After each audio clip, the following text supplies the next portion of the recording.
Ya, pemirsa, apa yang membuat alot sehingga RUU Pemilu belum juga bisa masuk sidang paripurna? Pak Lauli? Ya, langsung ke Anda, Pak Lauli. Ya. Apa yang terjadi sebetulnya dalam forum lobby kemarin malam? Kita dengar sebelumnya bahwa akan di-voting saja di sidang paripurna, tapi kemudian kemarin malam diputuskan untuk ditunda saja 2 hari lagi, tidak usah voting. Apa sebetulnya yang terjadi di balik keputusan kemarin malam? Baik, perlu saya jelaskan bahwa ada 2 hal yang barangkali menjadi kesepakatan pansus, pimpinan pansus dan ketua-ketua fraksi kemarin malam untuk menunda. Seyogianya memang hari ini rencana undang-undang pemilu ini sudah kita putuskan. Namun demikian kita masih memberi kesempatan kepada pimpinan-pimpinan fraksi untuk mengadakan pertemuan agar materi voting yang hendak kita putuskan itu bisa berkurang. Oke, dari 6 materi itu, Pak Lauli, kami juga dengar sempat ada kesepakatan untuk beberapa materi dari 6 isu yang menjadi masalah. Apa saja sih yang masih terganjal, apa saja yang masih alot? Saya kira yang paling alot satu adalah mengenai persoalan pembagian sisa suara. Ya, ada 2 kelompok di sana. Satu menginginkan bahwa sisa suara tetap dibagi habis di dapil, dan sebagian lagi kelompok atau fraksi yang lain menganggap bahwa ini menginginkan sisa suara dibagi di provinsi. Ya. Selain pembagian sisa suara, apalagi Pak Lauli yang masih terganjal? Satu lagi barangkali yang nanti menjadi juga alot adalah pelaksanaan tentang parliamentary threshold dan bagaimana status ET. Apakah ET dan parliamentary threshold dilakukan bersamaan atau juga termasuk di dalamnya besaran parliamentary threshold. Dan ada 2 lagi opsi lagi adalah apakah kursi dari partai-partai kalau misalnya ada yang tidak mencapai threshold tersebut dihangus atau memang dibagikan, didistribusikan. Ya, dan ini masalahnya tinggal kesepakatan angkanya, apakah 3%, apakah 2%, apakah 1,5%, begitu ya Pak Lauli ya? Iya, benar. Oke, tambahan 2 hari lagi, apakah tidak tanggung nih Pak? Sudah dari Desember, kemudian ditunda 1 bulan ke Januari, kemudian ditunda 19 Februari, ditunda lagi 26 Februari, toh tidak menyelesaikan masalah. Anda bisa yakin tambahan 2 hari ini kemudian dapat mencapai kata atau mempertemukan fraksi-fraksi yang berbeda pendapat? Saya kira tidak ada pilihan bagi DPR ya. Besok itu hari ini tanggal 28 harus kita putuskan.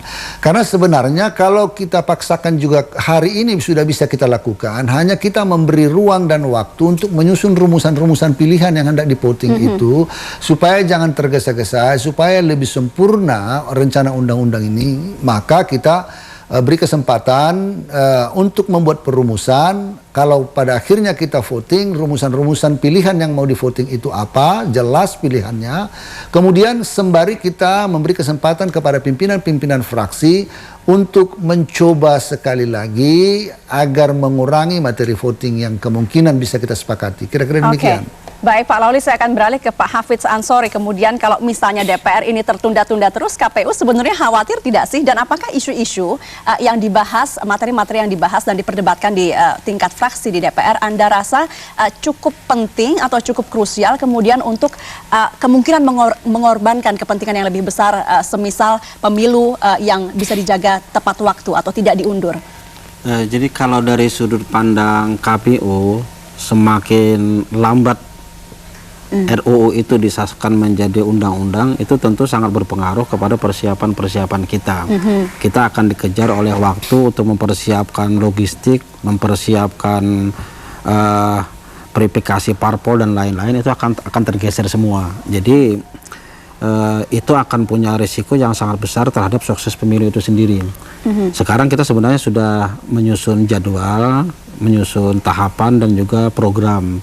Tapi dengan tertundanya pengesahan tersebut, kita juga terpaksa harus menyesuaikan. Oke, secara spesifik Pak Hafidz Ansori, persiapan-persiapan seperti apa saja yang paling terpengaruh kalau misalnya RUU Pemilu ini juga semakin molor dari jadwalnya? Misalnya kalau untuk verifikasi parpol dengan verifikasi calon perseorangan, sebenarnya kita sudah menjadwalkan tanggal 9 Februari kita sudah melakukan verifikasi terhadap calon perseorangan untuk calon anggota Dewan Perwakilan Daerah. Tapi ternyata nggak bisa, karena sudah sampai sekarang tanggal 26 hari ini, itu kan belum disahkan, sehingga ini sudah digeser lagi. Kita juga memprogram tanggal 9 Maret tahun 2008 itu sudah dilakukan verifikasi parpol sebagai peserta pemilu. Nah ternyata juga nggak bisa kita laksanakan, ini harus digeser lagi. Akibatnya nanti adalah program-program yang lain pun juga akan tergeser semua. Yang kita khawatirkan itu persiapan logistik kita yang terkait dengan itu juga akan semuanya akan menjadi semakin mepet waktunya. Ya, tapi apakah sampai saat ini KPU mempertimbangkan kemungkinan pemilu diundur dari jadwalnya April Mei? Sampai hari ini belum. Kita masih tetap punya tekad tanggal 5 April 2009 itu pemilu tetap kita gelar. Tapi kalau misalnya undang-undangnya itu belum selesai juga, sampai kapan batas waktunya yang menurut Anda dari undang-undang dikatakan harus 1 tahun persiapan ya Pak ya? Betul. Jadi kita mulai masuk tahapan itu 12 bulan sebelum hari H. Berarti tanggal 5 April 2008 itu Depdagri akan menyerahkan DP4 dan data penduduk sebagai bahan bagi KPU untuk melakukan pemutakhiran data. Kita diberikan waktu 3 bulan menurut rancangan undang-undang itu yang kita lihat untuk menetapkan daftar pemilih sementara. Nah kalau undang-undang sendiri belum selesai, ini berarti akan tergeser semuanya. Ya. Baik Pak Hafiz Ansori, satu lagi masih ada waktu yang singkat, satu lagi pertanyaan ke Anda Pak Lauli. Ya Pak Lauli, banyak isu yang atau materi yang kemudian kita anggap tidak begitu krusial, dalam artian apa sih artinya terhadap masyarakat luas ya, seperti misalnya cara mencoblos, apakah atau cara memilih apakah dicoblos ataukah dicentang begitu. Kenapa kemudian isu-isu yang terlihat begitu alot atau begitu diperdebatkan adalah isu-isu yang mungkin tidak begitu krusial bagi orang banyak?